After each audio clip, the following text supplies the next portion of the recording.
Assalamualaikum warahmatullahi wabarakatuh. Anak-anak, bertemu lagi dengan Bu Rita. Apa kabar hari ini? Semoga kalian selalu sehat ya. Nah, pada hari ini kita akan belajar Bahasa Indonesia KD 3.2, tema 2 bermain di lingkunganku. Subtema 1 masih bermain di lingkungan rumah. Apa saja yang akan kita pelajari di sini? Yang pertama adalah menyebutkan kosakata tentang benda. Banyak benda yang digunakan untuk bermain. Nah, mungkin kalian suka bermain ya di rumahnya. Banyak sekali benda yang bisa kita gunakan untuk bermain. Ciri-ciri benda tersebut bermacam-macam. Ada yang berbeda bentuk, ada berbeda bahan, warna, permukaan, dan kegunaannya. Contohnya kelereng. Kalian mungkin pernah lihat ya kelereng atau pernah menyentuhnya. Nah, kelereng berbentuk bola kecil yang terbuat dari kaca. Warnanya bening berwarna-warni. Permukaannya halus dan licin. Digunakan untuk bermain dengan cara dijentik jari. Nah, biasanya kalau kelereng ini dimainkan oleh laki-laki. Nah, ini gambar kelereng ya. Yang kedua adalah simpai. Simpai berbentuk lingkaran terbuat dari rotan atau plastik.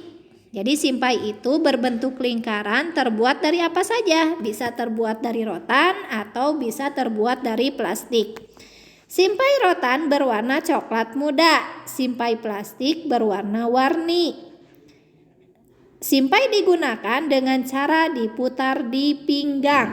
Jadi simpai ini biasanya digunakannya dengan cara diputar di pinggang.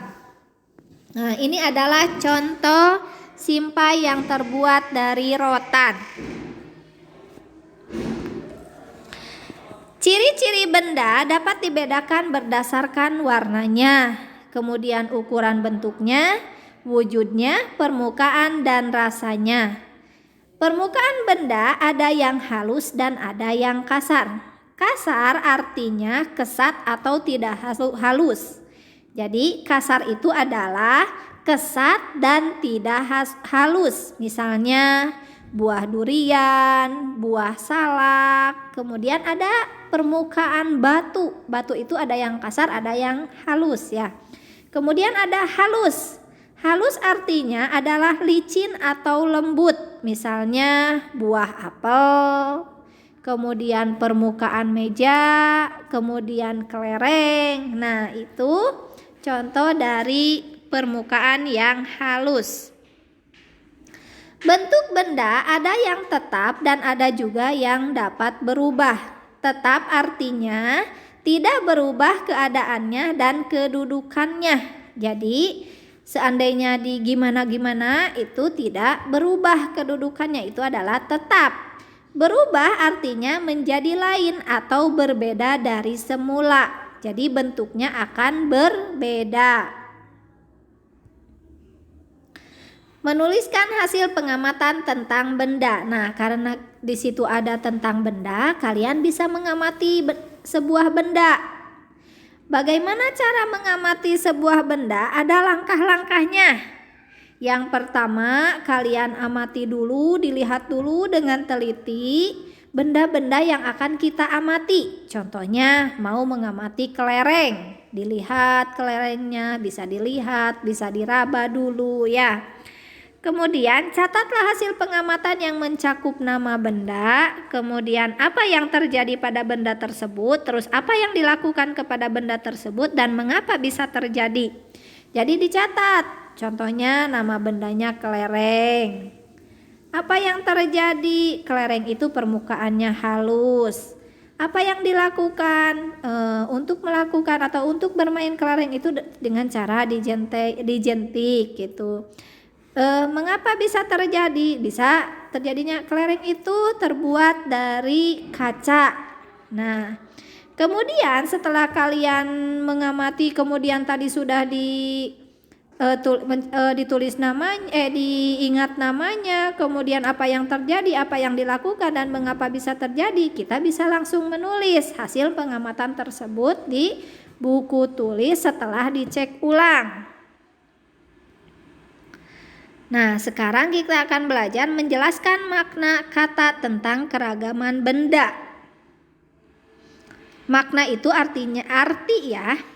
Wujud benda. Berdasarkan wujudnya, benda dikelompokkan menjadi 3. Jadi wujud benda itu ada 3. Ada benda cair, ada benda padat, dan ada benda gas. Yang pertama benda cair, bersifat seperti air. Jadi kalau air mengalir ya. Bentuk benda cair menyesuaikan bentuk wadahnya. Jadi kalau air disimpan di gelas, maka bentuknya seperti gelas. Air disimpan di botol, maka bentuknya akan seperti botol. Contohnya ada kecap. Kecap dimasukkan ke botol, maka akan berbentuk botol kecap. Kecap dimasukkan ke sendok, akan berbentuk sendok. Kemudian minyak goreng. Minyak goreng disimpan di botol akan seperti botol. Disimpan di wajan atau di penggorengan akan seperti wajan atau penggorengan. Kemudian sampo. Sampo disimpan di botol akan seperti botol. Disimpan di rambut akan seperti rambut. Kemudian yang kedua benda padat. Benda padat memiliki bentuk dan ukurannya tetap. Benda padat bisa berubah bentuk jika mendapatkan perlakuan tertentu. Apa perlakuan tertentu itu? Jadi bisa kita lakukan sesuatu. Contohnya ada tali rapia. Tali rapia asalnya panjang. Kita gunting-gunting kecil, maka akan menjadi guntingan atau tali rapia kecil-kecil. Kemudian seperti kertas. Kertas disobek, asalnya kotak akan menjadi potongan-potongan kertas. Yang ketiga adalah benda gas, yaitu benda gas memiliki bentuk dan ukuran sesuai wadahnya. Jadi benda gas itu bentuknya hampir sama dengan air. Tapi benda gas ini tidak kelihatan. Kalau air mah kelihatan, tapi kalau benda gas mah tidak kelihatan. Contohnya gas yang ada pada balon udara. Kemudian udara dalam ban atau udara yang ada di ruangan. Nah, sekarang kalian siapkan busisnya, tugasnya. Kalian mengerjakan halaman 29 dengan halaman 30. Kalian baca dulu di sini, setelah dibaca nanti kalian kerjakan nomor 11 dengan nomor 12-nya. Bisa di buku busisnya ya. Tulis di situ ada nama benda. Kemudian bentuk bendanya itu di checklist aja. Tetap atau berubah. Nah, setelah itu kalian di nomor 12 ada kesimpulan. Jadi disimpulkan benda yang tetap itu apa saja, benda yang berubah itu apa saja. Ya. Semoga kalian bisa paham ya. Nah, ini masuk penilaian. Kalau sudah selesai, kalian bisa fotokan ke Bu Rita, dikirim hari ini ya.